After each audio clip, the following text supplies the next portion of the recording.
اعوذ باللہ من الشیطان الرجیم بسم اللہ الرحمن الرحیم۔ آج 10 ربیع الثانی کا دن ہے، یوم میلاد حضرت امام حسن عسکری علیہ السلام ہے۔ آپ تمام مومنین و مومنات کی خدمت میں ہدیہ تبریک پیش کرتے ہیں۔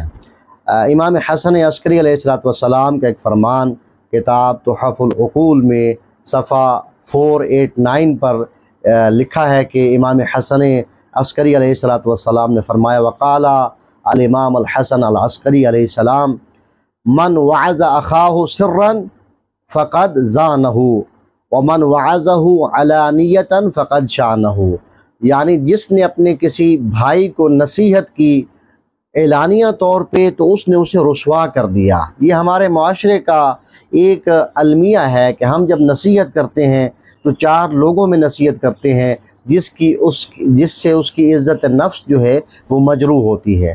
اور پھر میرے مولا نے فرمایا کہ اگر کسی نے اس کو سرن یعنی چھپا کے علیحدگی میں نصیحت کی تو پھر اس نے اسے مزین کر دیا، اس نے اسے سنوار دیا، اس نے اسے بہتر کر دیا۔ ہمیں چاہیے کہ اگر ہم نصیحت کا انداز اپنائیں تو ایسا انداز ہونا چاہیے جس میں مومن کی اہانت کا کوئی پہلو نہ نکلتا ہو۔